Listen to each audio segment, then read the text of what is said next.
you wish that you actually would conversate with people and find out, what is the true reason for their actions. And why should you even need to understand their actions when they're in their own home? Are you sure you want to do that? All right. Well, ladies and gentlemen, we have the ghost guest today. I'm like so hot. So my mom had a 9th grade education. I could read better than her at 4 years old. I remember helping my mom sound out words at 4. Every time you reference the organization, call them the collective. All right, everybody, welcome back to the channel. Today we have, for the first time ever, appearing not on my channel, but first time ever doing an interview about her story and her life as a JW. So welcome, Ryan, to the channel. And we're going to dive deep into who you are today. So hold me close, nothing lasts forever. Oh, when I go, will you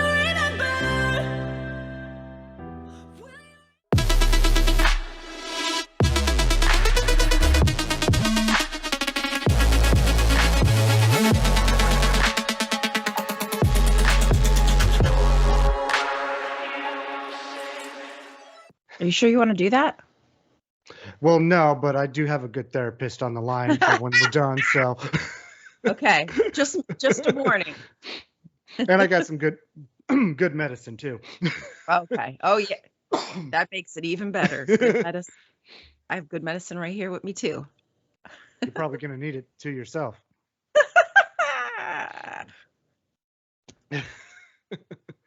So far, how are you doing today?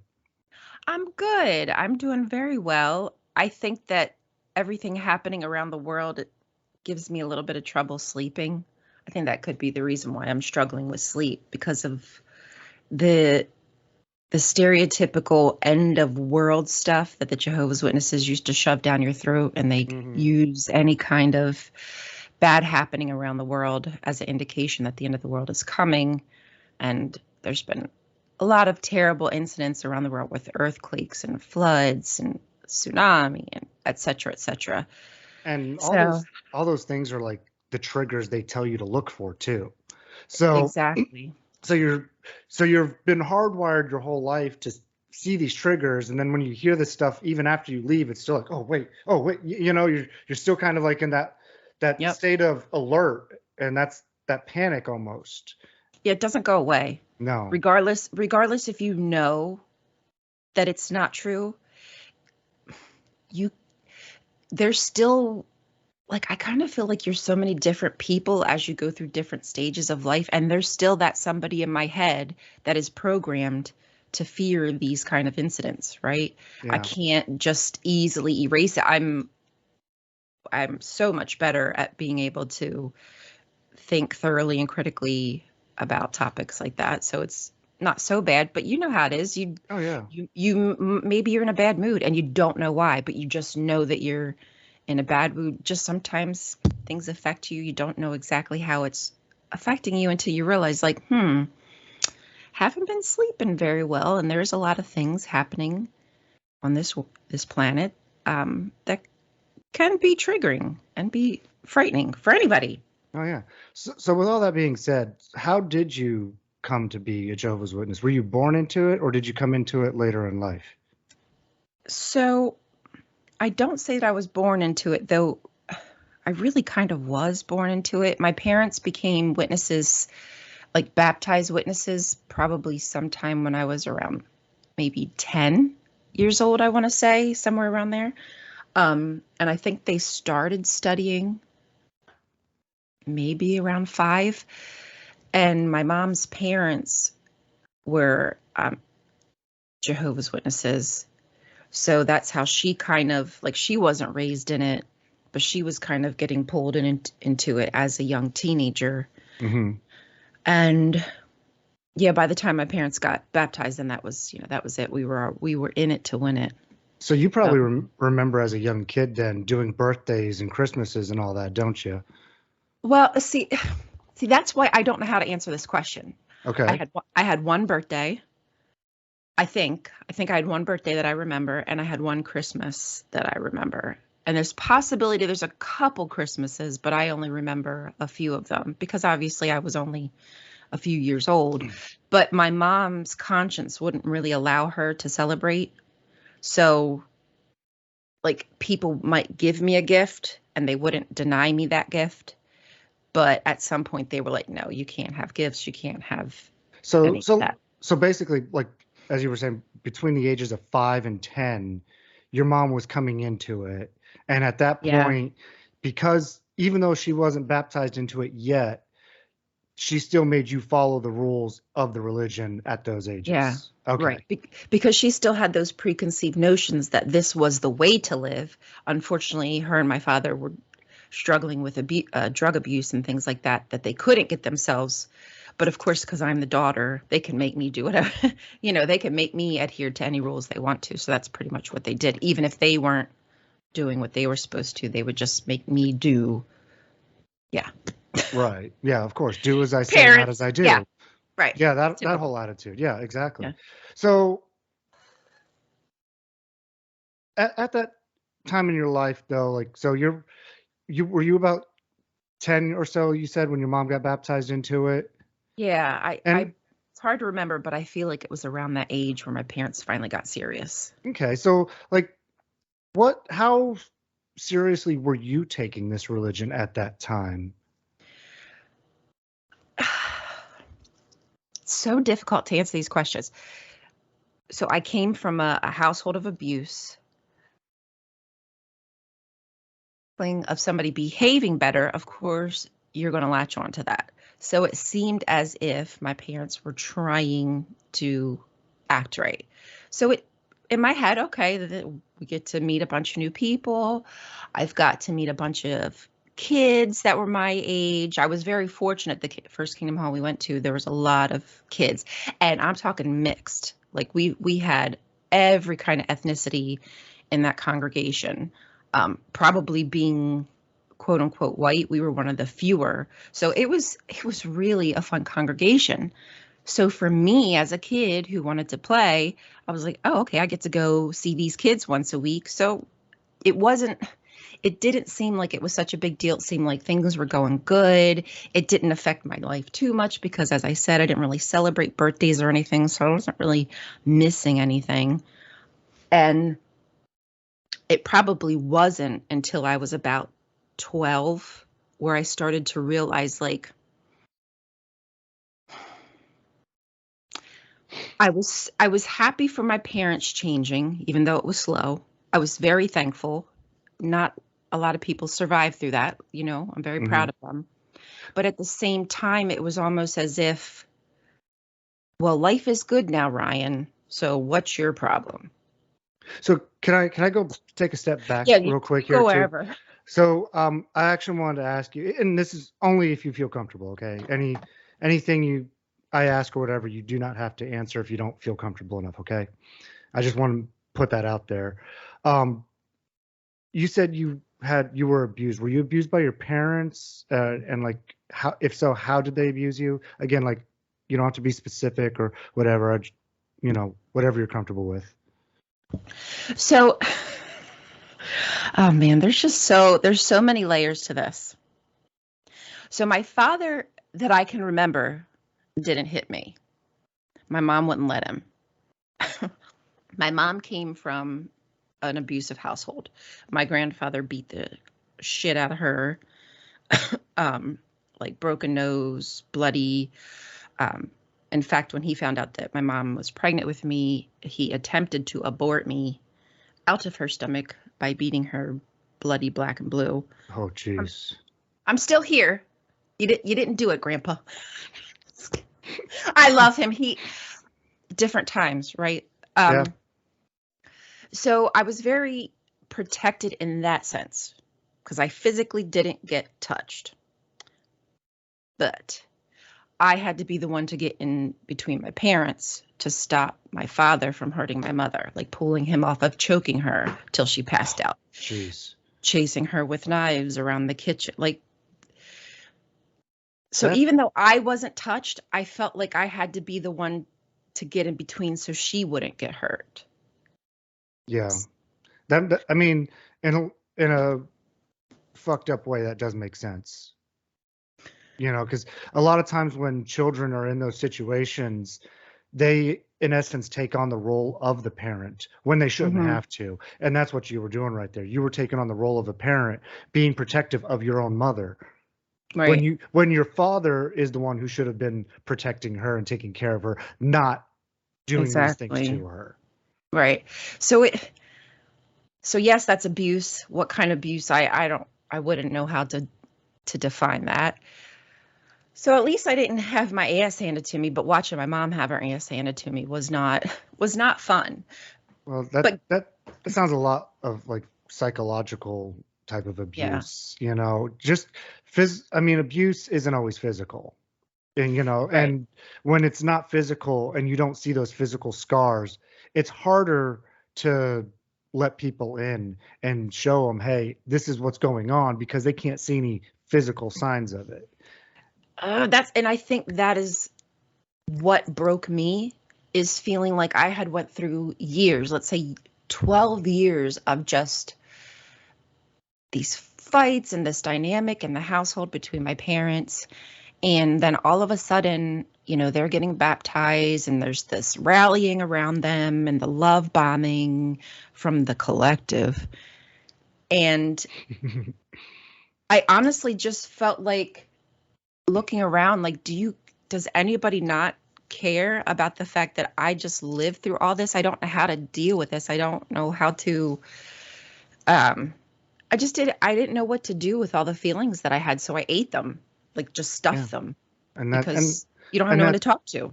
exactly. And I'm sure, and I'm going out on a limb here, but I'm guessing I'm right on this. I'm sure that they didn't take you to any kind of therapy to help you process these emotions and feelings or anything either, did they? No, no. And, Yeah. of course, I guess this is the 80s. So is that really going to happen? No, but honestly, by the time I was in my teens, they should have gotten me like someone to talk to. Yeah. At 14, they definitely should have, but I didn't know I needed to ask for anyone to talk to. You just continually tell yourself, well, I'm supposed to be happy. I have what I need now. I have a house, I have clothes, I'm getting fed because I wasn't always fed. I'm finally getting food. So everything should be great now, right? And And it so, wasn't great. and did that violence between your parents subside when, I'm maybe not totally, but like, you know, get better when they started doing more in the organization and, you know, becoming Hmm. baptized and all that? Yeah. Uh, like, for instance, when my mom had me, she was 15. She got pregnant at 14, had me at 15, dropped out of school. So my mom had a ninth grade education. I could read better than her at 4 years old. I remember helping my mom sound out words at 4. And not a lot of kids read at 4, but I Mm. could. So thankfully, having Bible studies, reading all this literature did help her to learn how to read.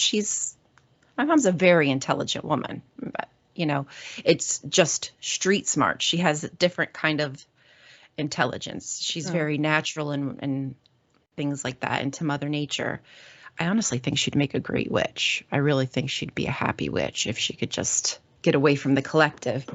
Um, Shoot, I forget where I was going with that, but in some ways, basically, the witnesses help my mom, right? Right.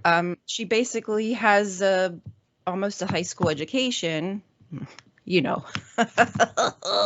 as much of an education you can get from the witness, but she has some bit of an education from literature and studying and whatnot. So, hey, that's great. I'm glad that there's things like that for people.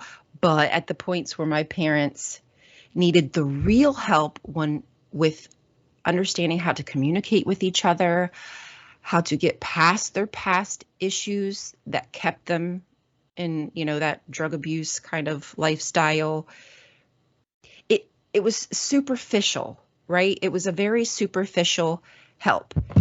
They're still together, but should they be? Should they have stayed together? The way that they fight, the animosity that they have towards each other, I know they love each other, but they don't know how to communicate. They never learned. And I'm the only child. So I went from being in between them when it was physical, but now being in between them when it's mental, always being brought into well, what do you think about the fact that your dad did this? Oh, well, your mom's saying this to me now. Ryan, what do you think about that? Jehovah, what? I don't like that. No. You should not be doing that to me. And I know it's not intentional. And I think it's because I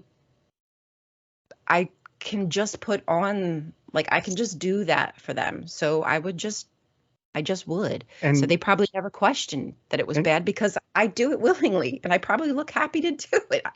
Well, I mean, your role is not to be a mediator. That's Jesus' Right. role anyways. Excuse me, that's the collective's role. Oh, yes, sorry. Didn't you know that they are now the mediator between? It's the 10 Borg Kings. I need to put crowns on them all. The Deco Pope or the Dicko Pope or whatever you want to call them. Dicko Pope sounds right. Dicko. Sausage Fest. It is a sausage fest. Sorry. I always have a thing, like, whenever a conversation gets deep, I always try to break it up with a little humor because, just some of this stuff is just so deep and so hard that. Oh, like I feel like it's probably one of the reasons I don't talk about it too much is because I feel like, I don't know, I feel like I'm being a downer. And I know I'm not, but I don't know. Well, It's for the rest of difficult. this interview, we'll change your name to Debbie. Wow.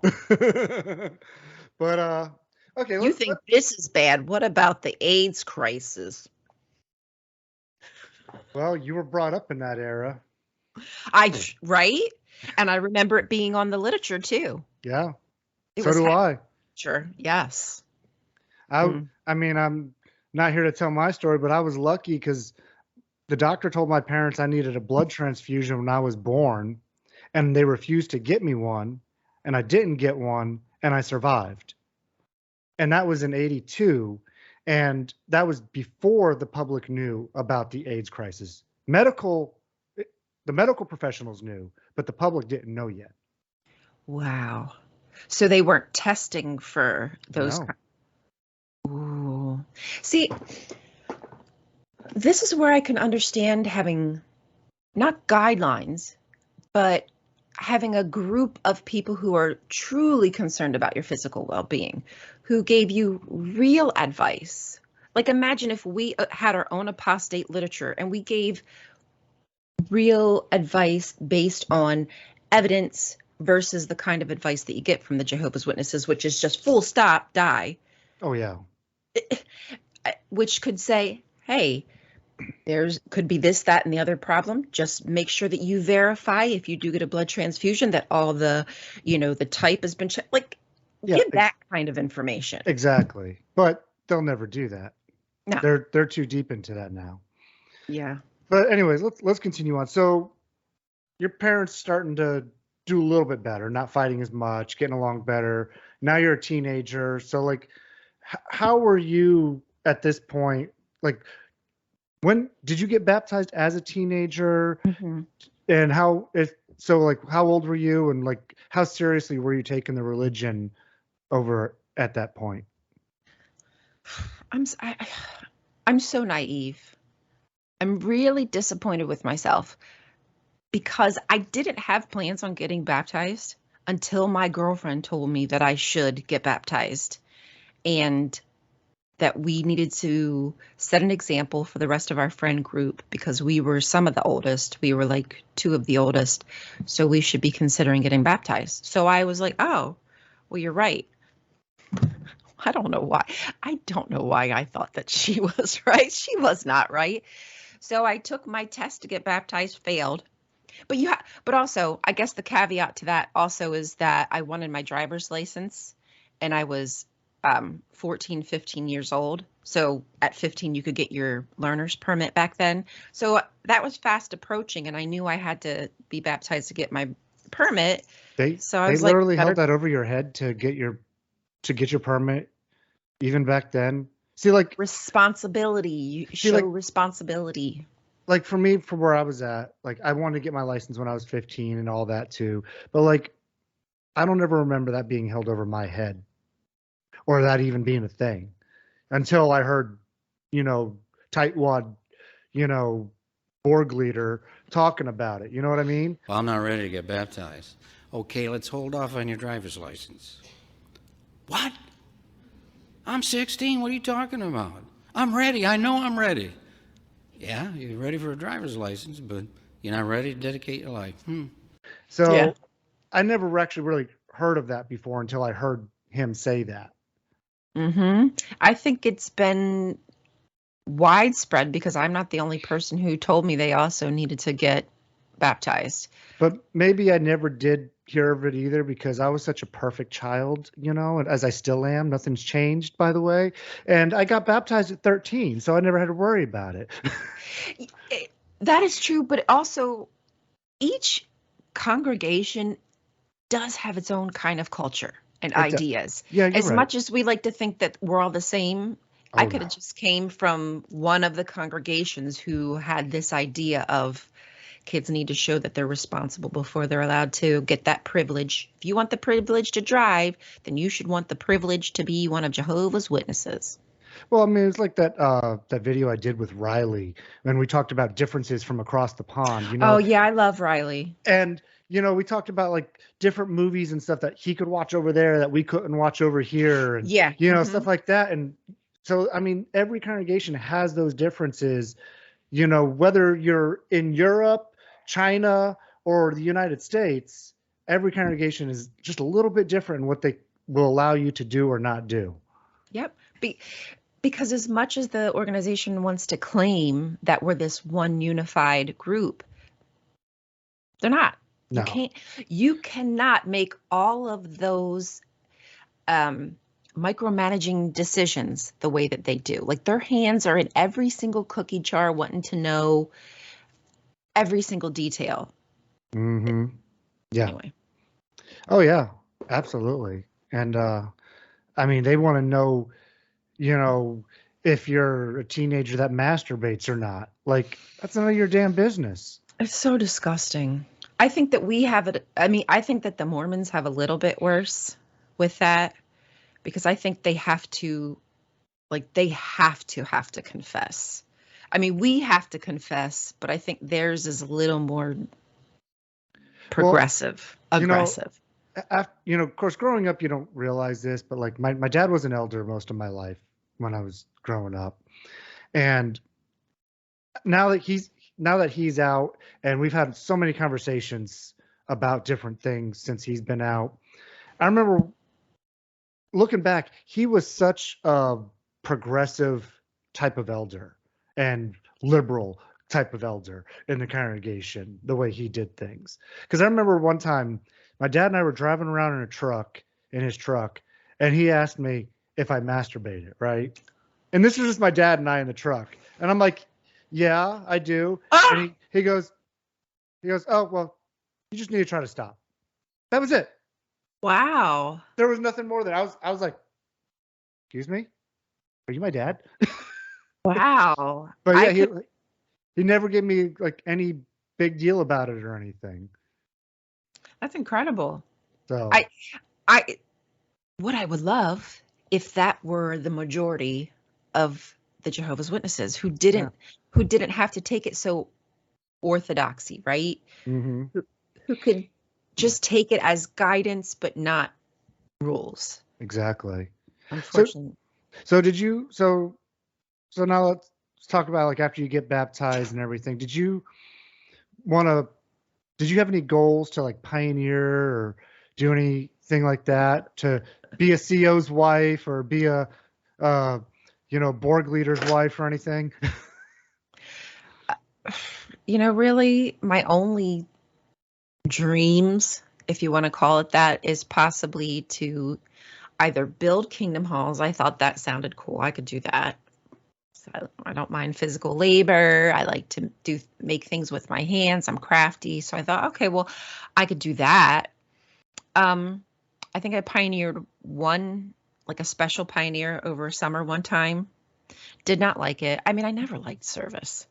So that was just like, and I always felt guilty because I didn't like it. So yeah, no, I don't think I ever wanted to do the pioneer thing. I did hope to get married. I honestly was just wanting someone to freaking love me. I'm not even going to lie, because I obviously probably crave that the entirety of my life, some kind of security or whatnot. But I guess thankfully, none of the guys at the Kingdom Hall. Well, I mean, there's so many layers to that, but somehow I didn't get hitched to a JW.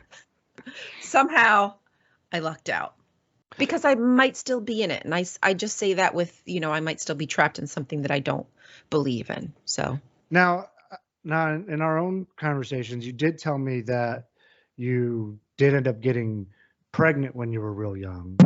So let's talk about that a little bit. Did you meet somebody outside the congregation, and how did that all pan out for you?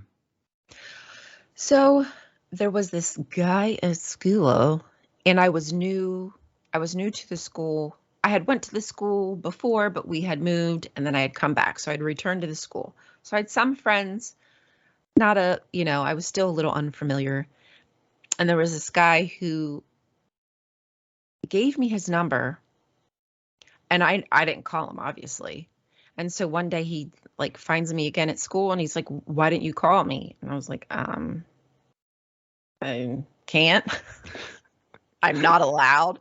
Right. But he continued to pester me until I finally snuck and called him. And then that was it. Just that little bit of attention, I kind of fell for his whole game. It was all a game. I honestly kind of think that there was maybe a bet, unfortunately, about that. Yeah, I know. But I was very naive at that age, very naive. And I think a lot of JWs are very naive because we're not used to a lot of the social situations that happen in school, the dynamics, because we're because you're told familiar. We don't know how to act or behave or what to think or expect or look for. Because you're told every time you're talking to somebody that you need to try to turn it into a JW conversation and convert them to the religion. Right.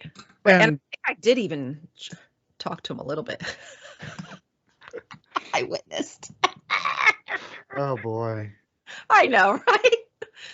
Such a nerd.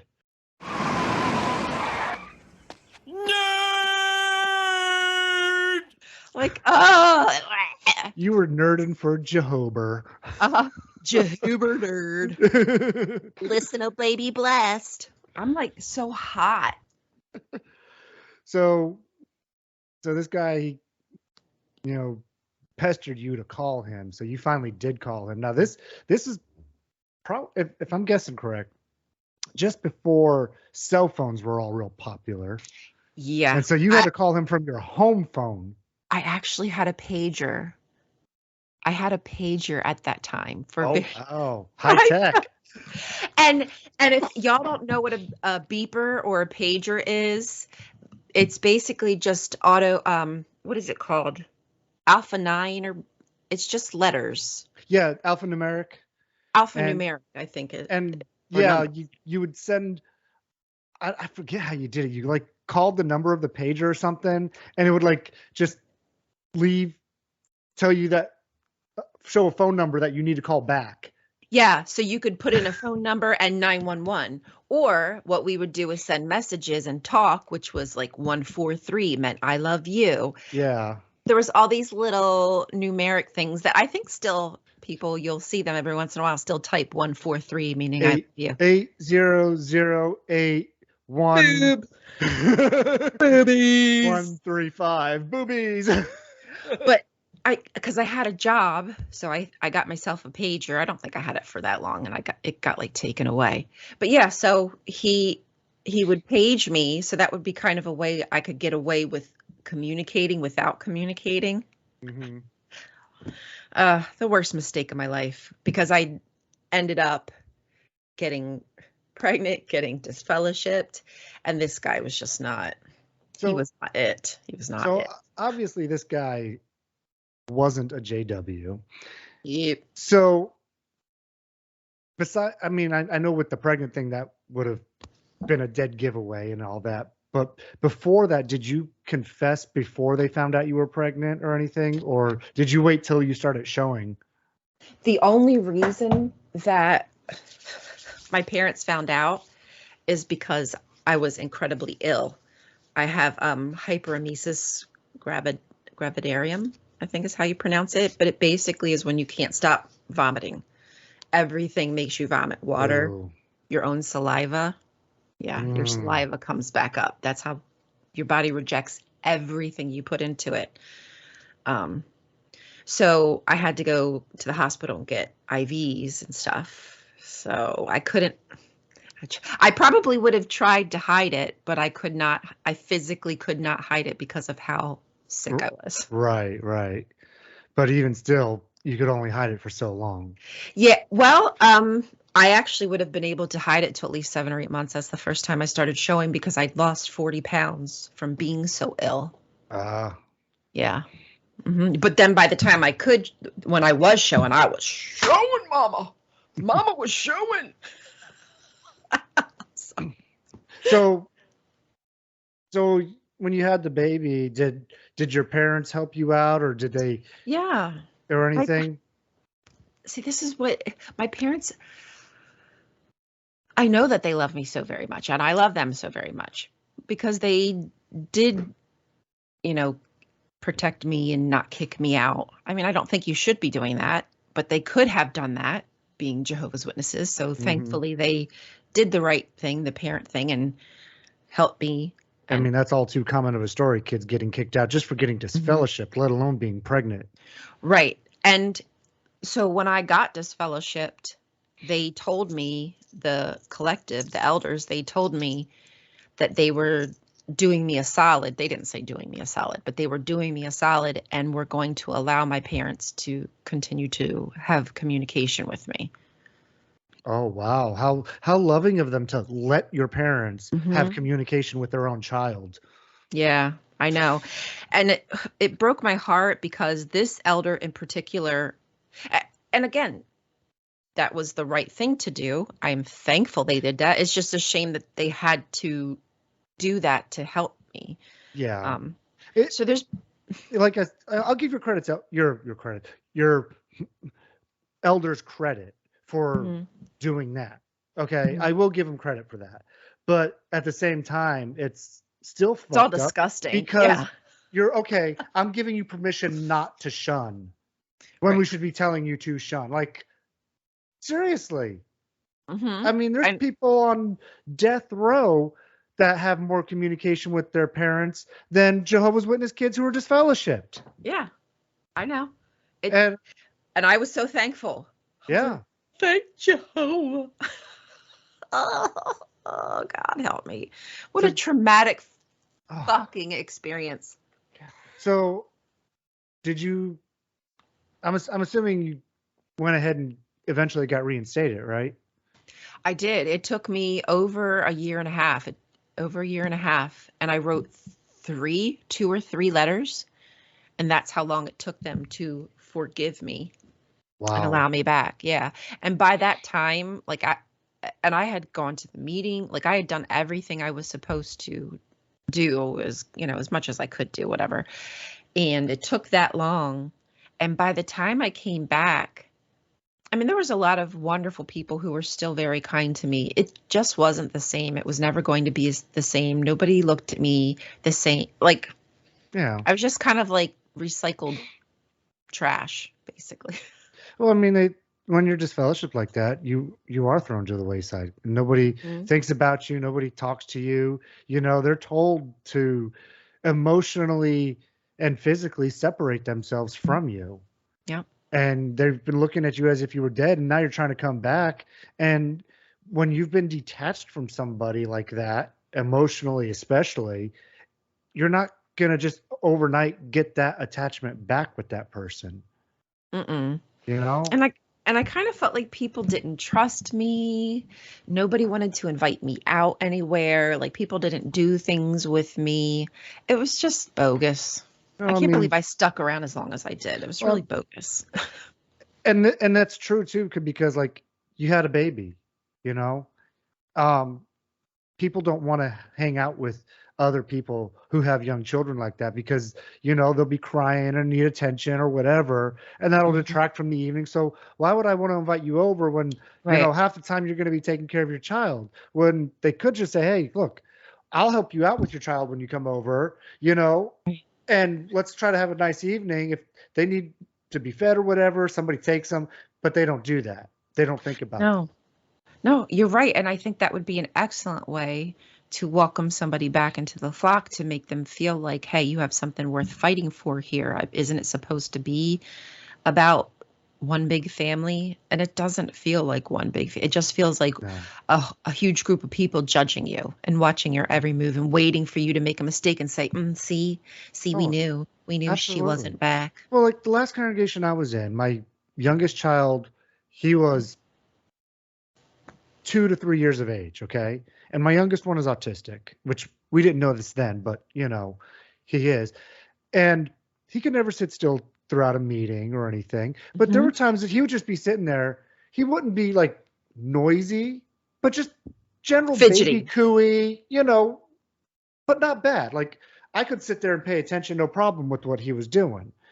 And we'd have people come up, hey, you need to take that baby to the back room. There's distracting everybody. I'm like, what the fuck? Did they really? Oh, yeah. I mean, I remember watching it happen. I remember watching brothers go up to certain women and And nobody would ever come up and say, hey, mind if I hold him for a little while so you can listen to the meeting? Yeah. Yeah. No, just go to the back room into this other room by yourself with your child because you're bothering us too much. Right. So why should I be here? Yeah.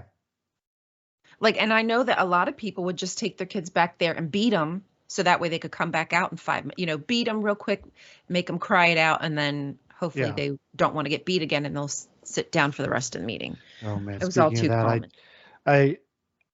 Man, I'm going to admit something that I still feel bad about to this day. I don't think I've ever told this story to anybody yet. So there was this last hall that I was in before I left.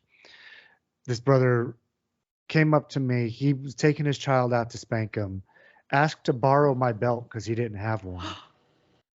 Oh, well, you didn't know. I mean, I know. And I let him use it. And I look back and I feel so bad because this child was just so little. And I'm looking back at that now. I'm like, why the hell do you need to take a belt to your child? You're a fucking adult.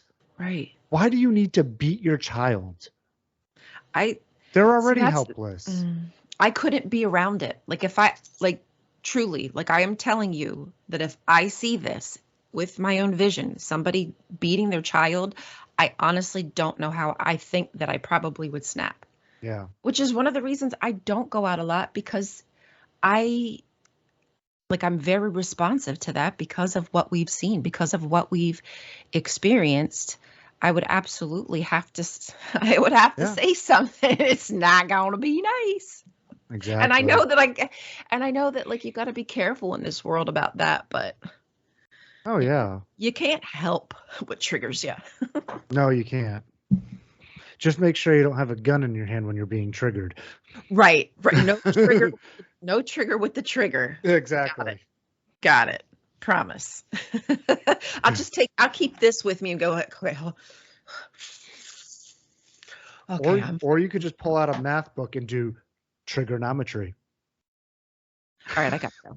Sorry, I know that was a bad joke. That's okay. I liked it. I got it. I couldn't help but fire that one off.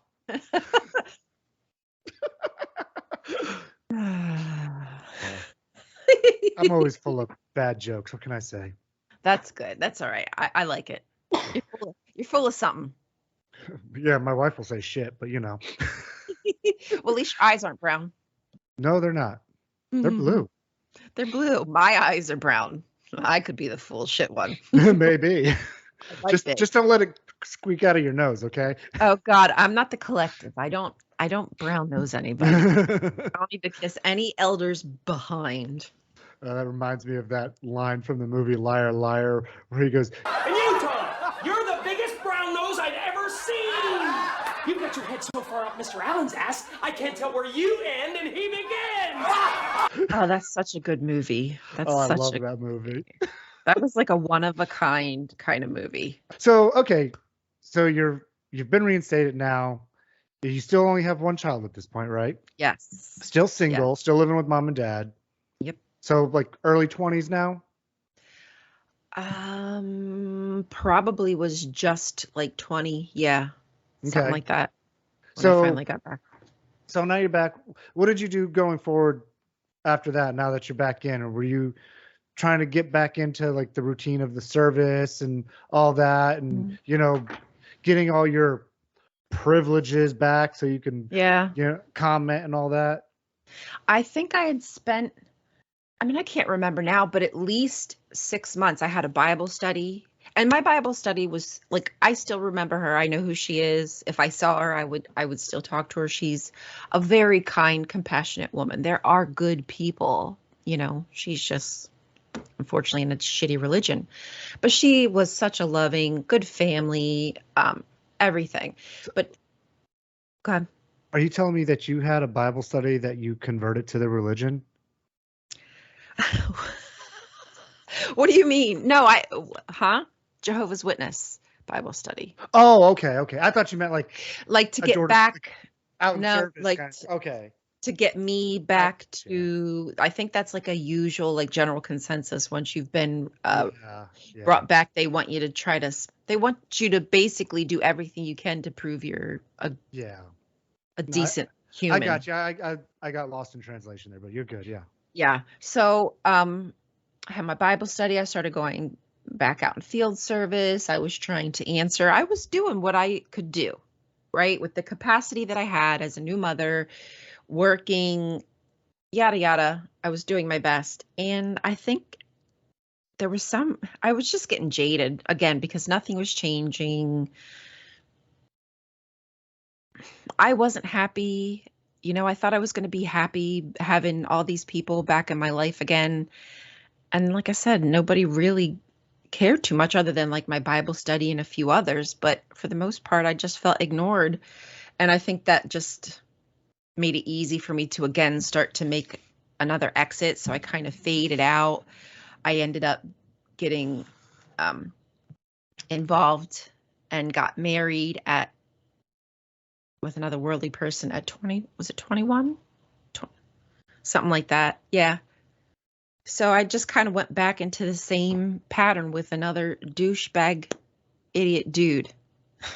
Now, when you say douchebag idiot dude, was he abusive? Was he just okay? Yeah, this guy was like he wasn't as bad as my dad, I guess, thankfully. But So it was physical mentally abuse. but he was actually mentally, like verbally, way worse than my father. Oh, My dad okay. was more of a hitter because I don't think he's the sharpest tool in the shed. My father, very intelligent, excellent builder, very good craftsman. But I think in many ways he probably has something that he should have been, got diagnosed, some kind of social disorder. But yeah, just a physically, verbally ass hat. And I mean, you can see patterns here because people usually tend to go for that type of person when that's all they've ever known growing up. So I can see why you would have gone to somebody like that, because at first they'll give you all the love and the attention that you're seeking and kind of lure you in. And then once you're in, especially once you put that ring on the finger, now you're locked in. Now I can do what I want. Yep. And I mean, I'm sure I wasn't perfect. Right? I mean, nobody is when it comes to relationships. But No. the thing is with him is because I really wasn't supposed to be dating him. I wasn't really allowed to be dating him. It was kind of secret. So here I am kind of sneaking.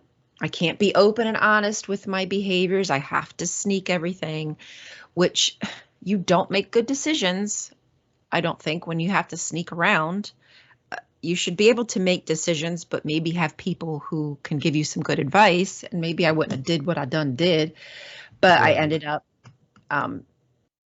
marrying this guy. But I had no idea that because he was my age, he was 20, whatever, 21, 20, I think, he already was an alcoholic. And I didn't know because I wasn't allowed to be around him in a relationship capacity that I would have given me the warnings that I would have that I could have listened to. But and not to be mean or nothing, but like even if you did see those signs before you got married, you might not have even recognized them because of your past experience. Anyway, you probably, oh, he drinks a little too much, whatever, no big deal. You know, you can excuse it away, find something because I love him or whatever, you know, infatuation you were in at the time, you could have found a way to excuse it away. And it had been normalized for me because my my father's an alcoholic. So and just something I was used to. Did you have your second child with him or? Yep. And then a third, thankfully, no more. I love my kids.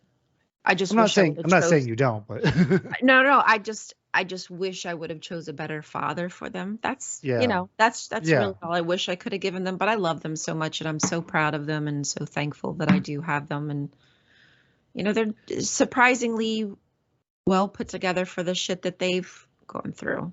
And you initially were trying to raise them as JWs too, right? I mean, in your own way, maybe. My first, yes, because I was living at my parents'. I didn't have any choice but to do that. When it came to when I was out and living with my ex, I didn't really too much because I read the Bible story book sometimes to them. I let them have that, but really, I was not a good JW mother. And I really struggled with things like Christmas because my ex wouldn't let me not celebrate. I had to celebrate Christmas. So I would just feel all this guilt and shame around the holidays. It was so bad. It was really bad. And I feel bad for my kids because it should have been a good time for them. But I was probably so stressed that they could pick up on those kind of things. So, so they're very familiar with the religion, but not like I was. Right. So none of your kids ever got baptized or anything, did they? Nope. I don't even know if I'm trying to think if they ever even had to go out in service. They maybe went out in service. What? Yeah. I didn't get down like that. I wasn't about to force my kids to do stuff that I wasn't even comfortable doing. Well, if you could take anything away from this, despite all the crap you were going through and anything, let me give you something here to be proud about. The fact that you weren't being a good JW and they never got baptized and they didn't get indoctrinated into a religion where they're now in a position that they have to shun you.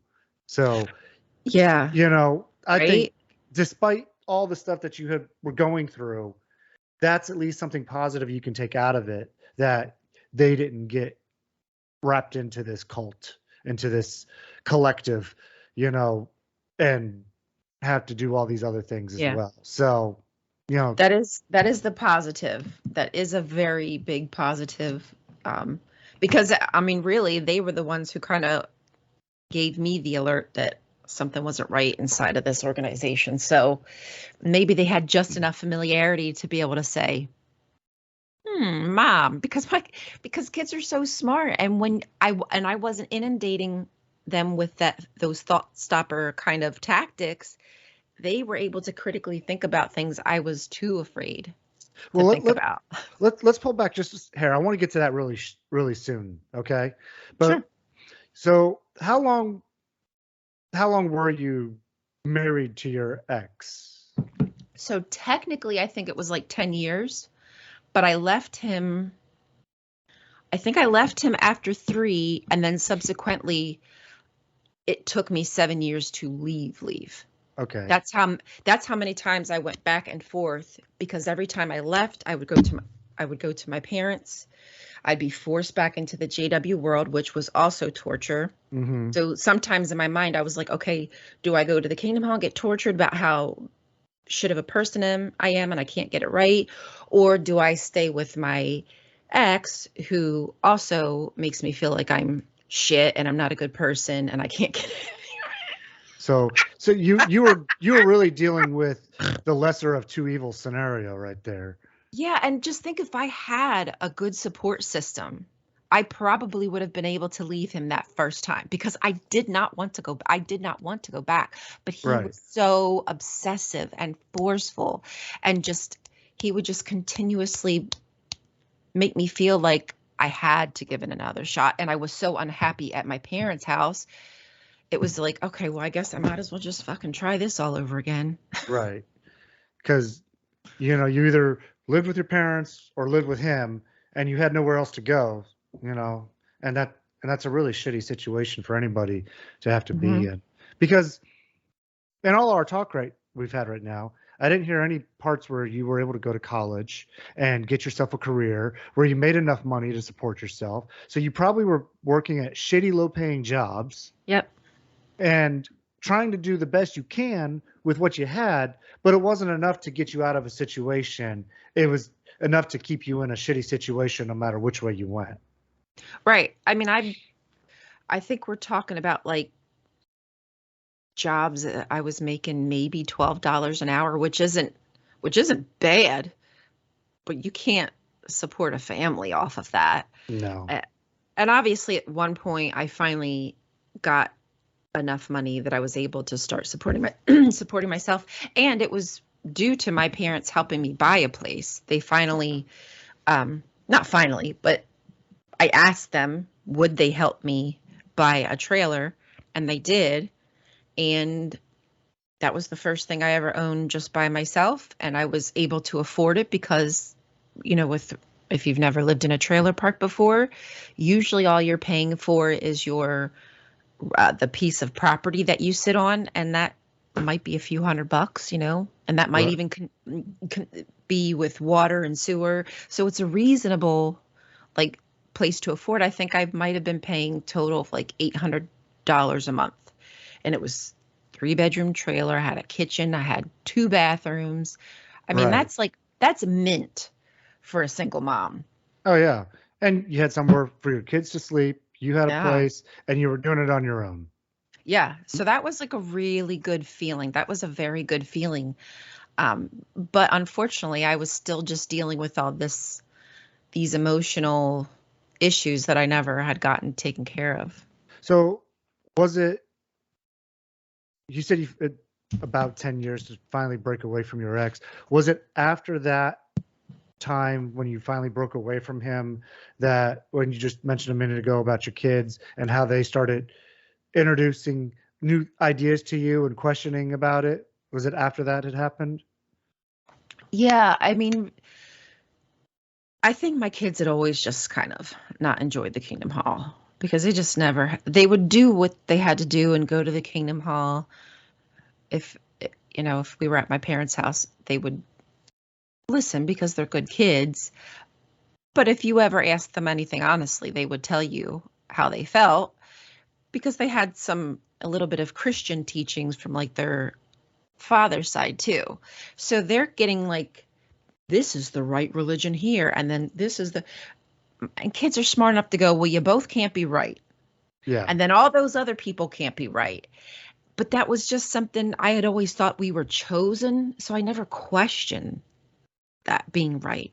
It just was an assumption that, well, this is what you're taught. This is what it is. I trust my parents. My parents trust that person who trusts that person. So we're all piggybacking on this trust circle. I know for me, I can remember what my first doubt was.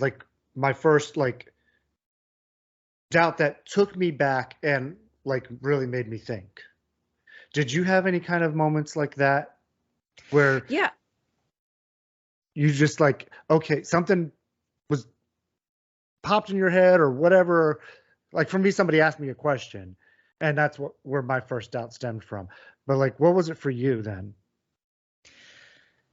So for me, which was, really, it was just that last part that woke me up because until a few years ago, I was too afraid to question. I didn't question too much. I really was just questioning myself. I just took everything internally and placed it upon my back that I wasn't a good enough person. But my daughter, I think it's about 3 years ago now, right when COVID started, right before COVID, and the A&E show had come out, Cults and Extreme Religions. With that Romy lady, the blonde hair girl. Yes. Yeah. And they had one of the parts was on Jehovah's Witnesses, one was on the Moonies, I think one was on Scientology, maybe. I forget, but they had several cults that they exposed. And so what was I doing? I'm trying to think, because I just remember that day, and I remember being in the dining room, and was I sewing? I think this is when I was teaching myself to sew. And I had my little laptop there. I was just watching shows, nothing serious. This was before I was watching documentaries and all the lectures and things that I watch now that I enjoy because I'm not afraid of the information. Like I was always afraid of information, I think, because of what I would hear. And I just usually watched my trash. Anyhow, so my daughter comes downstairs. I'm just sewing away, doing my little thing. And she's like, "Hey, Mom, me and her boyfriend just watched this show, and they featured the Jehovah's Witnesses, and they said that they're a cult, and me and so think it's a cult." And I was like, "Really? A cult?" And I've told this story before, but I like that little bit of information from my daughter. It was literally as if I was granted permission. Somebody granted me permission. Hey, you can question things now. Like, it's okay to question things. And I was like, a cult. It can't be a cult. We're not a cult. We were told it's not a cult. There's no way it's a cult. And then I was like, okay, I've got to watch this expose. And then that was that. When I watched it, I was off the wall. I was watching Lloyd Evans, Telltale. I was basically digesting every single thing that I could find about the Jehovah's Witnesses, trying to process.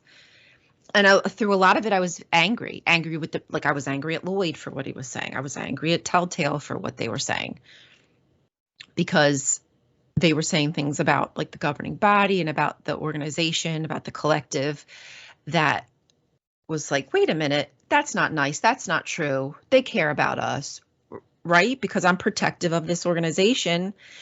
And then slowly but surely, I started to realize, like, oh my God, they aren't the ones who were lying to me. I lived a lie. Yeah. I lived the entire time. I disliked and hated myself and thought I was a degenerate. They are the assholes, not me.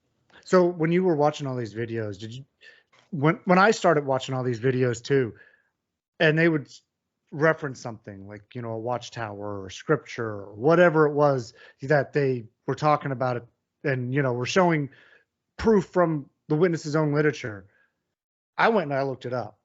Yeah. And I'm like, wait a minute, you know, because at first, you know, you have that, they're apostates, I can't trust them, you know, they're trying to deceive me. Right. But then I started looking up all the stuff they were talking about. I'm like, yeah, that's right here in the Watchtower Online Library, right off their fucking website, right here. Yes. You know, that was all this stuff, you know, and so like watching those videos, I kind of built that rapport of them telling me the truth for the first time in my life, you know, when I didn't think it was going to be. And then, like, for me, my final straw was the Australian Royal Commission. Yeah. I think that was, I honestly think that might have been the Australian Royal Commission. What year was that? That was 2015. Because I woke up way after that. But I think when I found out about it, that was like, because oh shit. Yeah, because I fully woke up in 2018, and that's when I left. And that was the year I saw the Australian Royal Commission. And that was before because in like, I think it was 2019 or 2020 when they had the redress scheme and the apology and all that in Australia, and the witnesses absolutely refused to partake in any of that. But like when I came out though, that hadn't happened yet. So like all I had was the ARC footage that I watched from day 1 to day 8. Yeah. And that was deplorable. I think we found out so much information about the people who'd been controlling our lives. Yeah. And just to find out they're you know what was interesting? criminals. Like for me, you know how a lot of people will say when Jeffrey Jackson got up there and said, when he was asked the question if you were the collective's one and only true collective in the world, you know? I love it. Like, and he, well, that would be presumptuous of me to say that, you know? right. A lot of people would be like, that was their aha moment, right? It was a breaking point for a lot of people. But see, for me, it was before that, because he was being asked questions about the example they gave was, say somebody stopped going to meetings. They didn't disassociate. They're not disfellowshipped. They just stopped going to meetings, right? And then one day the elders visit their home and they're celebrating Christmas. Would that person get disfellowshipped? Well, according to the elders manual, and all my life being a JW and my elder dad, that's a 100% yes. They're going to get disfellowshipped now. Mm-hmm. He said, I don't think that's correct, because you've accepted already, Mr. Jackson, that a person in the situation you've postulated of merely becoming inactive is still subject to the rules of the organisation.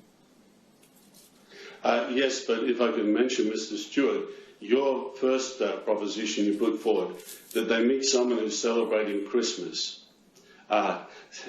This person is not associating with other Jehovah's Witnesses, not actively trying to change other people and so on. A person such as that is not going to be handled judicially, as far as I understand. You wish that you actually would conversate with people and find out, you know, what is the true reason for their actions. And why should you even need to understand their actions when they're in their own home, paying their own bills? Who are you? What does it matter to you? Especially if I'm not active. And it's not like if you were active and you were doing everything you needed to do and you were struggling and you needed money or whatever to help pay your bills, you wouldn't get that help from them anyways. Right. Yeah. No. I know. I've been through that. So when I had went, because I had tried to get my shit together back in 2000, somewhere around 15, 17, 18. I don't remember what freaking year. But I attempted to get my life back on track and was going to Kingdom Hall and stuff like that. And yeah, that didn't work, because when I was a single mom, single mom, going back to the Kingdom Hall, working 2 to 3 jobs to make ends meet, people at the Kingdom Hall were mad at me for not making every single meeting and being able to go out in field service every Saturday. Yeah. And when I would say, like, I have to work, Jehovah provides. Put it in Jehovah's hands.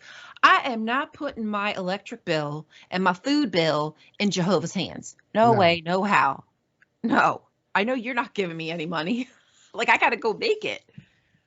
I felt like I had a lot of protections in a lot of ways when I was in because of my dad being an elder. So there was things I could do and that I wouldn't get criticized for as much as like someone like you did, obviously.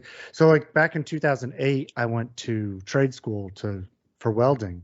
Yeah. And for 8 months, I did this. I was working a full-time job. Of course, I'm already married at this time, had my first child. My second child was on the way. Okay. And so I'm working full-time. I got up at 6 every morning, went to work, got off work at 4:30 in the afternoon, drove an hour and a half to go to school, 5 hours of school, drove home. I was home by midnight every night, and then I get up and do it all over again for 8 months. Ooh, that's a lot. barely at any meetings or anything during that time. And because of where I was at in life, hardly nobody criticized me or said anything, especially since I was in the same hall as my dad and everything. So, I lucked out that way. But like normally they'd be like, "Oh, why aren't you going to meetings? Why don't you put in Jehovah's?" Right. I'm trying to go out here. I got a family here. I was working jobs that weren't paying me anything. I wanted to do better for my family. Right. And that's exactly what the hell I was doing. Right. Because unfortunately, as you had said to me, we don't take our education seriously because, well, first off, I didn't know I was going to graduate school. I thought the end was coming. So there's that. Mhm. But even still, I'm like so hot. It was not anything acceptable to even want to go to school. You're looked at like you're crazy. Why do you want Satan's education from this world when you have Jehovah's education right here? Okay. Oh, you have the equivalent of a college education from reading the Awake magazine. I mean, it is like a 5th grade education, something like that. I think they said, like, if you read all their literature, it's like a 5th grade or, I don't know, 3rd grade. But even then, it's not, because it's so uninformed and, Oh, it's not factual. not No. factual. So you're not even the not best. fact. The best part of it that you're going to get is you might learn how to read a little bit better. That's it. Yeah. And I mean, hey, for that reason, it worked. But you could have just as easily read some other kind of magazine. Exactly. You could have read Teen Magazine and probably got better advice and information. Well, my dad told me he learned how to read better by reading Playboy. No, I'm just. I was going to say, Dad. I don't know about that, Dad. Well, the old argument. Well, I like it for the articles. The articles. Yeah, there's a lot of good articles. Articles, yeah. Yeah, a Mhm. lot of good articles of clothes that are missing. Yeah. I think that you'll find that the articles from the Watchtower and Awake are much more filling. Yeah, Playboy's a lot more draining. Physically, metaphorically, literally. Just don't let your buddy lend you his magazine. No, we don't borrow friends' magazines. No. Especially if the pages are stuck together. Where's that pen? So you're finally waking up in 2020. So that really, I actually thought you were out longer than that. See, I didn't even know that until today. I mean, I was, but I wasn't. Yeah, because I'm still but- that trained JW. You were a PMO still. You were still physically in. Yeah, I didn't Even though even you were know the mentally name, out a lot, but you were still mentally in it as well. because I thought it was my fault. I'm sorry. I said the wrong term. You were a POME. Physically out, mentally in. Oh yeah, I said yes, and you're right. Yes, because Yeah. I physically out, mentally in. Correct. Yeah. Yes. So And now I'm just out. you're just out in left field somewhere. Where? But so what was your final straw? Like, what was your, like, I'm done with this shit, and then, like, after that, what did you Like do? speaking out? Like what made me want to speak out? Or No, what was your final straw with the religion, knowing at that point, you know what, I need to get out of this. I need to get my, I can't stay in this. Now I need to figure out how I'm going to leave this religion. And did you have to have some kind of plan to leave it? So at the point where my daughter had given me that information, that I was already married at that point with my current husband. So fortunately, like, I'm in a good position. Like, I don't have to worry about going back to the religion or what anybody thinks about me for the religion, because my husband isn't religious. And quite frankly, he knew it was a cult, but he loves me so much, he never confronted me with that kind of information. Wait a minute. You mean to tell me you married another worldly guy? I just can't get enough. I might get another one. Why not? Just kidding. Once you go worldly, you never go back. You never go back. That's what they say. Yeah, so I was not in any kind of position where I had to worry. I was safe and sound. That was just a matter of me going, like, oh, do I now want to pull back all of the layers and decipher exactly what was taught to me, why it was taught to me.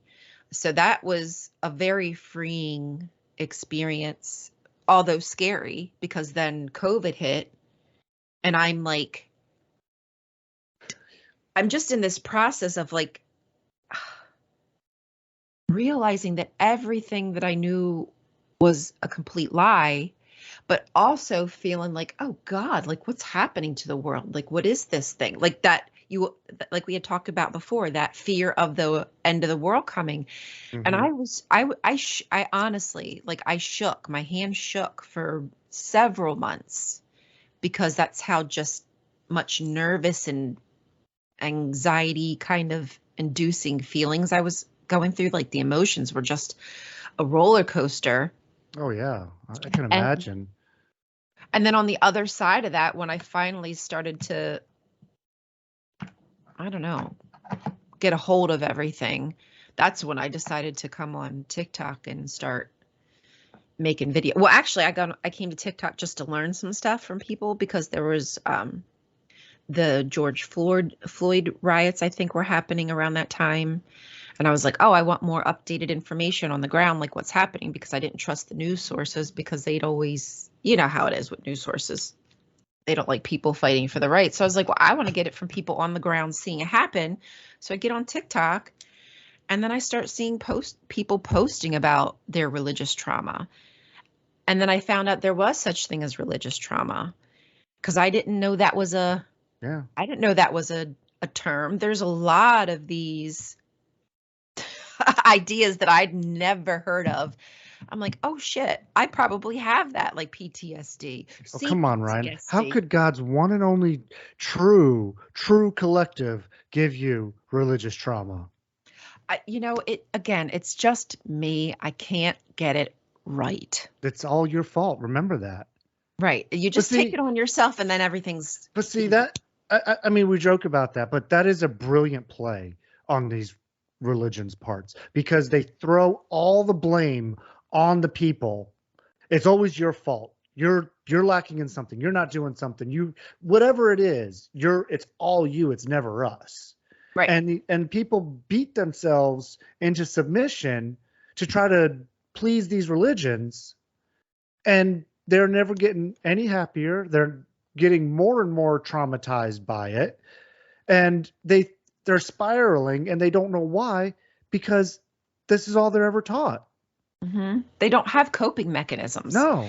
And I think that's one of the biggest frustrations I have is religion is supposed to be a coping mechanism, right? It's supposed to be the way that it's something that we turn to when we need comfort, when we need love and support.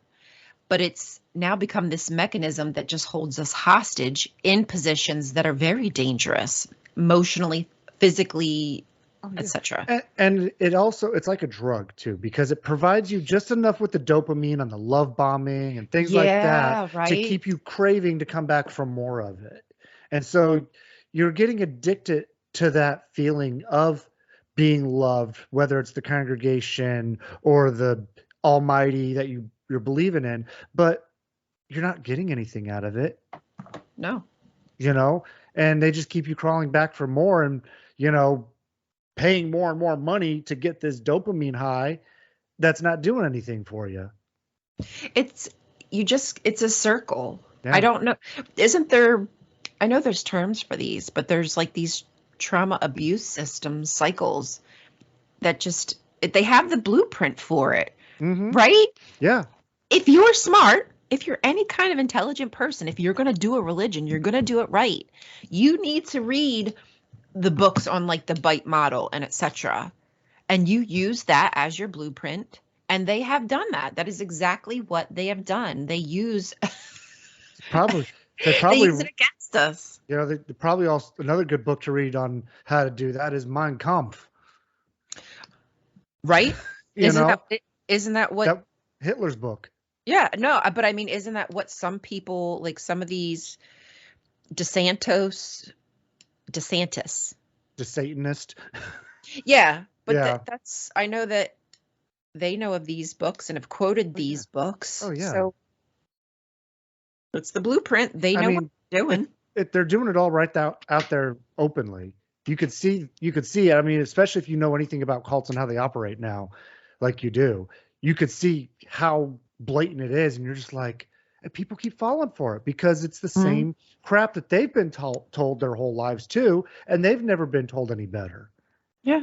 It's like narcissistic abuse. You just keep going back for more. Yeah. And remember what Mary told us the other day, Darvo. The deny. Oh yeah. I got to look that up again. Yeah. But it's basically turning it back around. So you started watching TikTok, but then you started doing your own TikTok as well. Mm-hmm. And you've amassed a good following. I mean, you've got, I think last time I looked, it was over 100,000 followers on TikTok. You've got quite a following. I'm but I've worked this is my 4th account. I've gotten banned.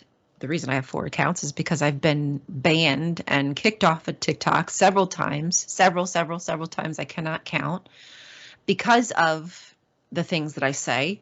And there's nothing that I'm saying that is untrue. Yeah, I know these social media. It's not platforms deniable nowadays. Yeah, they're terrible. But I mean, even still though, you've got an awesome following. I mean, you've got over 100,000 people following you on TikTok. I've got like 300. So, it's a shame we don't get paid for it. I'm not like comparing or nothing. I don't really care. But like the point is though, you've really done a good thing on there because you've done a lot of videos on deconstructing your faith. You've done a lot of videos on research that you've done and the things that you're learning, and you're taking people along with you on this journey. And I think that's one of the biggest things that's attracted people to your account is those things, because they're learning things that they never would have otherwise known or had the time to do themselves. And I have a lot of time on my hands. I love to read. So I figure, why not bring people along with me? I know I struggle with just being able to remember, digest information. Sometimes I read things several times before I can even soak it in. And then I might even forget it an hour later. Like, that's just unfortunately how my brain works. And I'm like, there's got to be so many people who are just like that, who want to learn, but either don't have the time or don't have the capacity. So if I can make bite-sized kind of information that can help people get to where they need to be, then why not? And I think really it just shows you how eager people are to learn. People do want truthful ideas.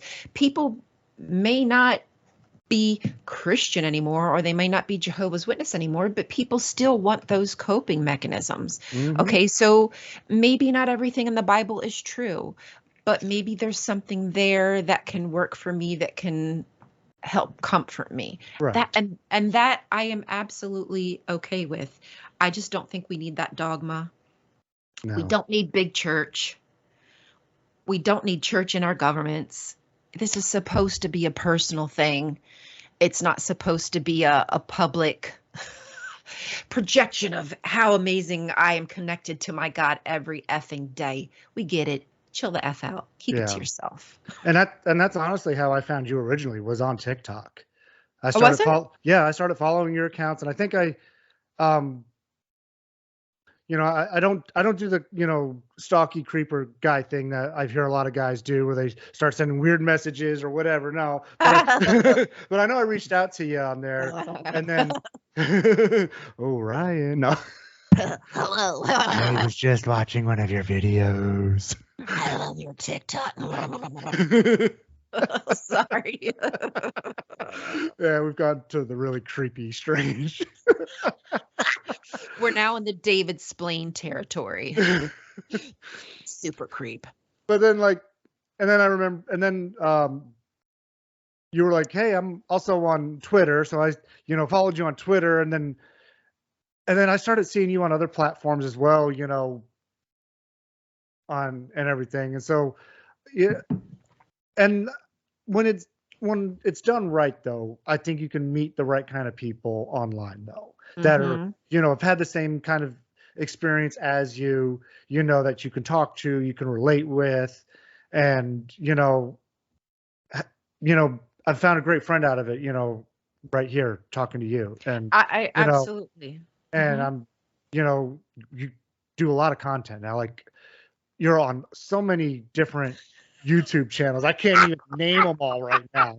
It's I ridiculous. can't And then you either. got me asking you, hey, Brian, you want to do another show with me? And I'm like, yeah, next week, sure. And you're like, you said next week last week. No, I'm talking about Apostate Weekly now. No, but I'm just, it's just funny Yeah. that like we come from like not knowing each other, and then I don't know when was that we did our first interview on your show? Has it been a year? God, you know what? You're gonna make me do it, aren't you? I'm gonna go look. I'm sorry. No, but no, you're fine. You're fine. I'm gonna look see, real quick. this is what I want people to understand, right? Is it's scary making friends. It's frightening to be vulnerable because we all have been hurt because of religious ideologies, right? We've all experienced a lot of pain. So I'm very cautious with making friends, but I'm starting absolutely. to trust myself more. And like I said, here we are, however long that video was, and now we do a show every week together. We talk in the same chat room all the time. Mhm. You can make friends. You can find your people. 8 months ago. Okay. See? Dang. That share screen. God, this is so small. There we go. Don't say it. That's what she said. That's what she said.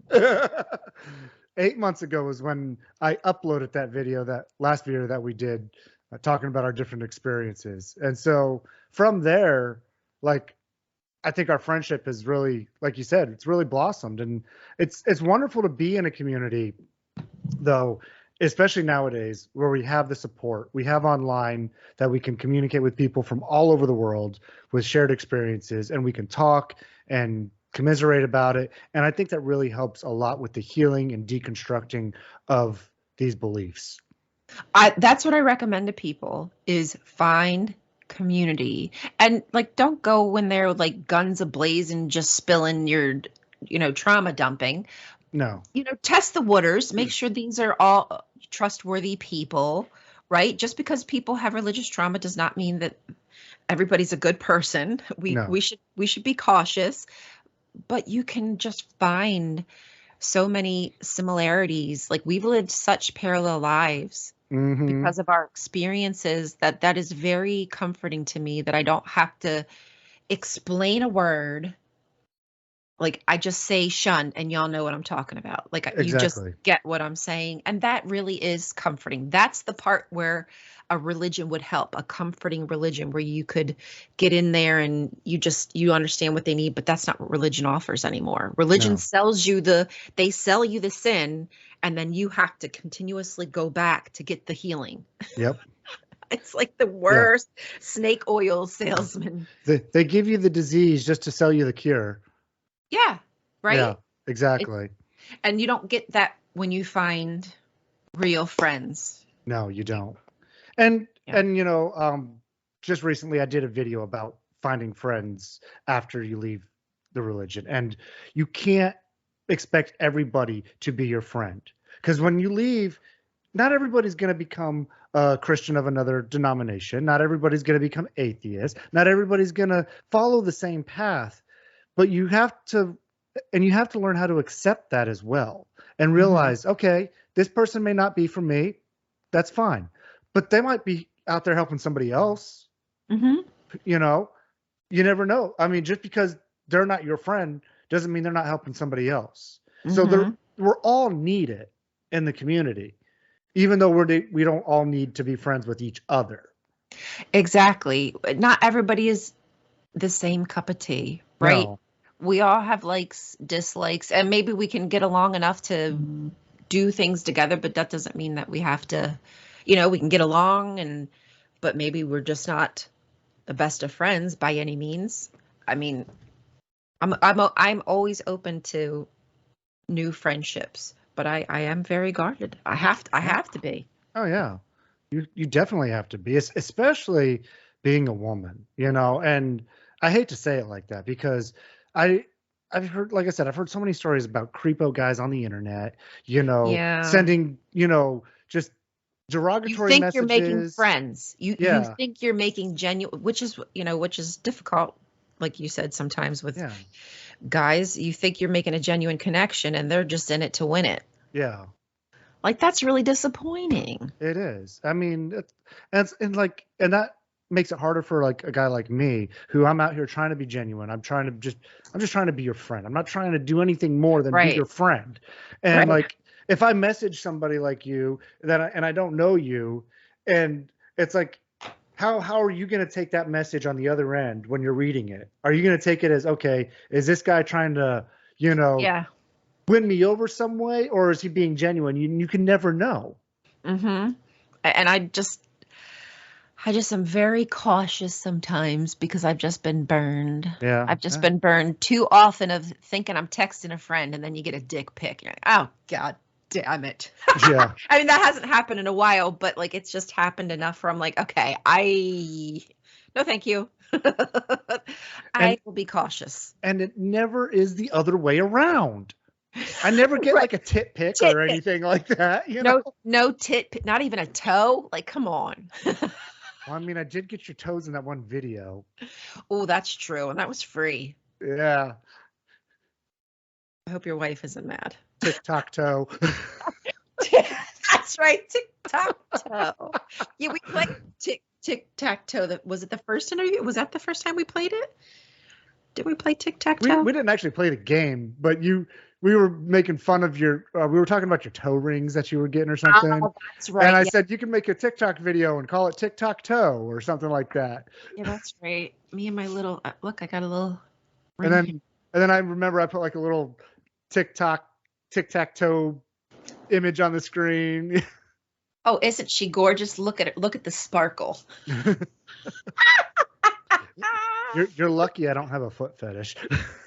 Well, that must mean that I'm because the whole story was someone told me that women on the islands wear them because they're prostitutes. Oh yeah. A Jehovah's Witness said that to me, that because I had toe rings on. Oh, that's You know- right. yes. Yeah. Having too much jewelry on is a sin. Hey, you know what makes you a prostitute? Being a fucking prostitute. Yeah. It doesn't matter what you wear or don't wear. Probably taking money in exchange for sex is probably the I think that's the definition. best you're going giveaway. for. Yeah. Yeah. I know. Anyways, we're gonna wrap it up here. Any last thing you want to say about your story or anything? I'm like so hot.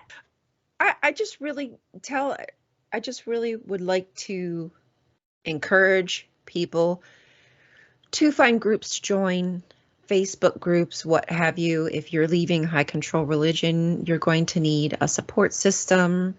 And there are a lot of really good patient people out there. I'm not trying to discourage you from making friends. I'm just telling you just to be mindful that it's just because we've all had experience with high control religions doesn't mean that we're just innately good. Yeah. As with anything, and with a new church, if you're going that route, do some digging. Don't just jump from one religion to another. Do some research on the organization that you are looking to join. Is it something you would truly be proud of representing? Right? We left the JWs or whatever religion it was because you weren't proud of that religion. I regret I was ever a Jehovah's Witness. So make sure you do that research so you don't get fooled. Find your people and share your story. People really do want to see themselves reflected in other people's life. So Yeah. share. And the more you share, the more people are aware, and we can kind of combat these big bullies that have a lot of money and are able to just buy news stories. And we got to be out here doing the Lord's work for, I don't know. And even if all you ever do is go on and share your story one time and that's all you ever want to do, that's fine. Yeah. But I'm a firm believer that the more stories that are out there, the better. because I agree. you're not always going to relate with my story. You're not always going to relate with Ryan's story, but there might be somebody out there whose story you relate with better, or, you know, Mhm. their personality suits you better or whatever, you know, their way of speaking. So find those stories, tell your story. Maybe you'll help somebody else out too Yeah. along the way, Exactly. you know? That is, I think, the biggest takeaway is find your people, share your story. Yeah. There you go. And I can tell you for one thing for sure, I've had more success of turning people away from ever joining the religion than I ever had of bringing anybody in the whole time I was in. That's a brag. It is, because That is a brag. I have brought precisely 0 people into the religion my entire time being in it. Same with me. 0. Goose egg, bitch. Goose egg. I'm a winner for being a loser. That's right. I never thought that I would want to be a loser, but in this game, I am happy to lose. But as you said, maybe there's like 100,000 people who watch my videos on TikTok, and I honestly, I hope that only a small percent are Jehovah's Witnesses. I hope that the majority of that are people who have no idea who the Jehovah's Witnesses are, and there is 100K eyes getting a fresh look at these mofos. Yep. Like that to me is like, there's nothing that you could offer me to stop. You couldn't offer me any amount of money to stop, because that right there is worth it. Actually, it should be more like a game of golf, because you know in golf when you're Lower. under par, the lower Right. the number. So if you're 2 under par or whatever, that's better, right? Mhm. So I am definitely under par. I'm in the negatives as far as how many people I've brought in the religion. Yeah, I never brought. I think I might have had one return visit and literally returned one time, and that was. That's how bad I was. So I am happy to brag that I've not brought anybody in, but I hope that I could be like the Pied Piper and lead other people away. Oh, the collective, eat me. Oh, you just Eat me. You just made me think of a great song, and I got to see them in concert last year. But anyways, We could go on and on and on. we could. I mean, like, seriously, you and I could just talk for hours and be like, oh shit. Like, what time is it? Yeah, well. But anyways, Ryan, thank you for sharing your story. I know you haven't done it before. I appreciate you coming on here and letting me be the one to share your story with everybody. Sure. I know it's not always easy, especially through the trauma and everything you've been through in your life. And I know you're working hard to make that better going forward, is for you, for your kids. And thank your kids for me for, being the perpetrators and you're waking up. Yeah, it's amazing that So- children can have more intelligence than 50-year-old men. Yeah. Because especially like you said, you didn't keep them connected to the collective all their lives. So they were able to think for themselves. They weren't plugged into the Patrix. They weren't plugged in. I had them. Patrix. It's not the Matrix. Matrix is the like maternal. It's the Patrix that we're trapped in. This is the patriarchy.